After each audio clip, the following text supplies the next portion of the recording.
Exercise 10.3 sum 23 y equal to sin square cos kx ன்னு இருக்கு. இப்போ இதை நம்ம ஸ்ட்ரெயிட்டா டிஃபரன்ஷியேட் பண்ண முடியாது. அதனால ஃபர்ஸ்ட் சம்ம எடுத்து எழுதிக்கிடுவோம். y equal to sin square cos kx ன்னு எழுதியிருக்கேன். அதாவது sin square xனா அது எப்படி என்ன அர்த்தம்? sin x to the whole square தானே நம்ம sin squareன்னு எழுதுவோம். So sin square cos kx sin of cos kx to the whole square ன்னு எழுதியிருக்கிறேன். இப்போ இது என்ன ஃபார்மேட்ல இருக்கு? எக்ஸ் பவர் என்னங்கிற ஃபார்மேட்ல இருக்கு. ஸோ எக்ஸ் பவர் என்ன டிஃபரன்ஷியேட் பண்ணோம்னா n into x power n minus 1. So 2 into sin of cos kx to the whole power 2 minus 1. ஆனா இங்க உள்ள என்ன இல்லை? எக்ஸ் இல்லை. எக்ஸ் இல்லாம என்ன இருக்கு? வேற டேம் இருக்கு. sin of cos kx இருக்கு. எக்ஸ் இல்லாம வேற என்ன டேம் இருக்கும்? அந்த டேமை நம்ம என்ன பண்ணணும்? அகைன் டிஃபரன்ஷியேட் பண்ணணும். sin of cos kx differentiate பண்றோம்னு எடுத்து எழுதியாச்சு. இப்போ இதை சிம்பிளை பண்ணோம்னா 2 sin of cos kx 2 minus 1 வந்து என்னதுன்னா 1. அதனால அதை போடணும்னு அவசியம் கிடையாது. இப்போ நம்ம என்ன பண்ண போறோம்? இதை டிஃபரன்ஷியேட் பண்ண போறோம். sin of cos kx differentiate பண்ண போறோம். இந்த sin of cos kx differentiate பண்ண போறோம். sin x டிஃபரன்ஷியேட் பண்ணா ஃபார்முலா என்னது? sin x டிஃபரன்ஷியேட் பண்ணா cos x. ஸோ இப்போ sin of cos kx differentiate பண்ணா நம்மளுக்கு என்ன வரும்? cos of cos kx. இங்க வந்து நம்மளுக்கு x இல்ல, x இருக்கு பதிலா என்ன இருக்கு? cos kx இருக்கு. ஸோ அகைன் நம்ம என்ன பண்ணணும்? இந்த cos kx டிஃபரன்ஷியேட் பண்ணணும். இப்போ இதை அப்படியே எழுதிக்கோங்க. cos kx டிஃபரன்ஷியேட் பண்ணா என்ன வரும்? Minus sin kx. ஏன்னா cos x டிஃபரன்ஷியேட் பண்ணா ஃபார்முலா வந்து மைனஸ் sin x. இங்க kx இருக்கிறதுனால மைனஸ் sin of kx வரும். அகைன் இங்க என்ன இல்லை? x இல்லை, x பதிலா என்ன இருக்கு? kx இருக்கு. ஸோ இந்த kx டிஃபரன்ஷியேட் பண்ணணும். இப்போ சிம்பிளை பண்ணோம்னா இந்த 2 sin cos kx அப்படி வந்துடும். இந்த cos of cos kx அப்படி எழுதிக்கோங்க. இந்த மைனஸ் sin kxல மைனஸ் முன்னாடி கொண்டு போய் எழுதிக்கோங்க. இந்த sin kx அப்படி வரும். இப்போ என்ன பண்ண போறோம்? இந்த kx டிஃபரன்ஷியேட் பண்ணணும். kx டிஃபரன்ஷியேட் பண்ணா என்ன வரும்? kங்கிறது கான்ஸ்டன்ட் டேர்ம் அப்படியே இருக்கும். x டிஃபரன்ஷியேட் பண்ணா அதோட வேல்யூ வந்து 1. ஸோ நம்மளுக்கு வந்து என்ன கிடைச்சிருக்குன்னா மைனஸ் இந்த இதை மட்டும் ஃபர்ஸ்ட் எடுத்து எழுதிக்கோங்க. அந்த மைனஸ் அப்படியே இருக்கும். இந்த கே இங்கே எழுதிக்கும். சைன் கேஎக்ஸ்னா சைன் கேஎக்ஸ். இந்த ரிமைனிங் உள்ள இந்த 2 sine cos k x cos of cos k x உள்ள கொண்டு வந்து எழுதிக்கிடுவோம். இப்போ இது பார்த்தா எப்படி இருக்கு? இந்த கேஎக்ஸ்ன்னு பார்க்க வேண்டாம். இது ஒரு டீட்டா அப்படின்னு எடுத்துக்கிட்டோம்னா நம்மளுக்கு என்ன கிடைக்கும்? 2 சைன் டீட்டா காஸ் டீட்டா. என்னது? 2 sine theta cos theta. Formula என்னது? Sine 2 theta. sin 2 theta ஓட ஃபார்முலா என்னது? 2 sin theta cos theta. அப்போ sin of 2 theta. 2 theta இருக்கிற இடத்துல என்ன வரும்? cos kx ன்னு வந்துடும். ஸோ இதான் இதோட answer. Thank you.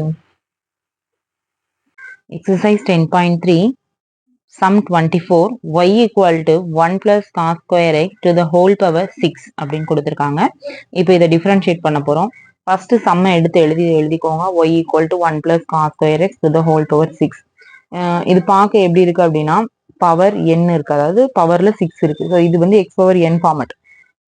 X power n ஃபார்மட்டை டிஃபரன்ஷியேட் பண்ணோம்னா n into x power n minus 1. So 6 into 1 plus cos square x to the whole power 6 minus 1. ஆனால் இங்கே ஃபார்முலாவில் எக்ஸ் இருக்கு, இங்கே என்ன இருக்கு? நம்மளுக்கு 1 பிளஸ் காஸ் ஸ்கொயர் எக்ஸ் இருக்கு. அப்போ இதை அகைன் டிஃபரன்ஷியேட் பண்ணணும். எக்ஸை தவிர வேற டேர்ம் இருந்ததுன்னா அதை அகைன் டிஃபரன்ஷியேட் பண்ணணும். So 1 plus cos square x to the whole dash அதை டிஃபரன்ஷியேட் பண்ண போறோம்னு எழுதிட்டோம். ஸோ இப்போ இதை சிம்பிளை பண்ணிக்கிடுவோம். 6 into 1 plus cos square x to the whole power 5 into 1 differentiate பண்ணா 0. இப்போ இதை டிஃபரன்ஷியேட் பண்ண போறோம். ஸோ 1 டிஃபரன்ஷியேட் பண்ணா 0. இப்போ cos square x இதுவும் அகைன் எப்படி இருக்கு? எக்ஸ் பவர் என்னங்கிற ஃபார்மட்ல இருக்கு. So n into x power n minus 1. ஆனா உள்ள என்ன இல்லை? cos x இருக்கு, x இல்லை. அப்போ இந்த cos x என்ன பண்ணணும்? அகைன் டிஃபரன்ஷியேட் பண்ணணும். So cos x to the whole dash. So next ஸ்டெப்ல 6 into 1 plus cos x to the whole power 5 0 plus 2 cos x to the whole power 2 minus 1னா 2 minus 1 1 ஆயிரும். 0 plus 0வோட எந்த நம்பரை plus பண்ணாலும் அதே number தான் வரும். So 2 cos x power 1 into இந்த cos x differentiate பண்ண போறோம்னு எழுதணுமா? ஸோ cos x டிஃபரன்ஷியேட் பண்ணா மைனஸ் sin x மைனஸ் இந்த மைனஸ் முன்னாடி எடுத்து எழுதிக்கோங்க. 6 இன்டூ இந்த 1 பிளஸ் காஸ் ஸ்கொயர் எக்ஸ் இது ஹோல் பவர் 5 எடுத்து எழுதிக்கலாம். இப்போ நம்ம என்ன பண்ண போறோம் அப்படின்னா இந்த சைன் எக்ஸை இங்க எடுத்து எழுதியிருக்கோம். இந்த 2 அப்படியே எடுத்து எழுதியிருக்கோம். இந்த சைன் எக்ஸை இங்க எழுதியிருக்கோம். இந்த காஸ் எக்ஸை இங்க எடுத்து எழுதியிருக்கோம். இப்போ இது மூணையும் கம்பைன் பண்ணீங்கன்னா 2 sin x into cos x. அப்போ ஃபார்முலா என்னது? sin 2 தீட்டா ஃபார்முலா என்னது? 2 sin தீட்டா cos theta.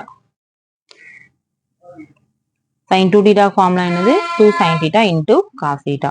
ஸோ இங்க 2 sin x cos x இருக்கிறதுனால இதுக்கு பதிலாக நம்ம என்ன பண்ணிக்கலாம்? sin 2x ன்னு எழுதிக்கலாம். இது அடுத்த ஸ்டெப்ல ரீஅரேஞ்ச் பண்ணி எழுதியிருக்கோம். -6 sin 2x into 1 plus cos square x to the whole power 5. இது அந்த சம்மோட answer. Thank you. Exercise 10.3 sum 25 y equal to e power 3x divided by 1 plus e power x ன்னு கொடுத்துருக்காங்க. இதை இப்போ டிஃபரன்ஷியேட் பண்ண போகிறோம். y equal to e power 3x divided by 1 plus e power xங்கிறது இது பார்க்க எப்படி இருக்கு? u by vங்கிற ஃபார்மட்ல இருக்கு. ஸோ ஹியர் இங்க u என்னது? e power 3x, v வந்து 1 plus e power x. இப்போ இந்த மாதிரி ஃபார்மட்ல இருக்க நம்ம ஃபார்முலா என்னது? d by dx of u by v equal to vu dash minus uv dash divided by v ஸ்கொயர்ங்கிறது நம்மளுக்கு ஃபார்முலா. ஸோ இதுல வந்து vக்கு பதிலாக 1 plus e power xம்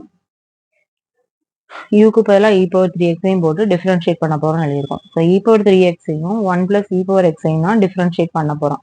இப்போ e power 3xை டிஃபரன்ஷியேட் பண்ணா e power 3x, ஏன்னா ஃபார்முலா வந்து e power xை டிஃபரன்ஷியேட் பண்ணா e power x. So e power 3xை டிஃபரன்ஷியேட் பண்ணா e power 3x. நம்மளுக்கு வந்து இங்க என்ன இல்லை? e power x மட்டும் இல்லை 3x இருக்கிறதுனால 3xை மறுபடியும் அகைன் டிஃபரன்ஷியேட் பண்றோம். மைனஸ் பண்ண போறோம்னு எழுதியாச்சு. மைனஸ் e power 3x அப்படி எழுதிக்கோங்க. இந்த 1 டிஃபரன்ஷியேட் பண்ணா 0, e power x டிஃபரன்ஷியேட் பண்ணா e power x. ஏன்னா அடிஷன்ல இருக்கும்போது நம்ம வந்து தனித்தனியா டிஃபரன்ஷியேட் பண்ணி போட்டுக்கலாம். ஸோ அடுத்த ஸ்டெப்ல பாத்தீங்கன்னா இந்த 3x மட்டும் அகைன் டிஃபரன்ஷியேட் பண்ணணும். ஸோ 3 அப்படியே வச்சுக்கலாம். x டிஃபரன்ஷியேட் பண்ணா 1. நெக்ஸ்ட் வந்து ஒன்லி சிம்பிளிஃபிகேஷன் மட்டும்தான். சிம்பிளை பண்ணும்போது இந்த 3 ஃபர்ஸ்ட் முன்னாடி எடுத்து எழுதிக்கலாம். இந்த e power 3x அப்படி எழுதிக்கலாம். இந்த 1 plus e power x இந்த பக்கம் எழுதியாச்சு. மைனஸ் இந்த இங்க பாத்தீங்கன்னா e power 3x into e power x ன்னு இருக்கு. ஸோ பேஸ் ஒரே மாதிரி இருந்ததுன்னா பவரை ஆட் பண்ணிக்கலாம். So e power 3x plus x. So next ஸ்டெப்ல இது என்ன ஆயிரும்? 3x plus xங்கிறது 4x ன்னு மாறிடும். நம்ம இந்த 3 into e power 3x இருக்கு, அதை உள்ள கொண்டு போய் மல்டிப்ளை பண்றோம். மல்டிப்ளை பண்ணும்போது 3 e power 3x, இந்த இதுல 3 e power 3x into e power x. இங்க வந்து அதே மாதிரி அடுத்த ஸ்டெப்ல பேஸ் ஒரே மாதிரி இருந்தது, பவரை ஆட் பண்ணும்போது நம்மளுக்கு 4x மாறிடும். So 3 e power 3x plus 3 e power 4x minus 4 e power x. இப்போ இதுவும் e power 4x, இதுவும் e power 4x. ஸோ நான் வந்து ஒரே மாதிரி இருக்கிறதுனால 3 e power 4xல இருந்து ஒரு e power 4x சப்ட்ராக்ட் பண்ணோம்னா 2 e power 4x. இதுதான் இதோட ஆன்சர். தேங்க்யூ.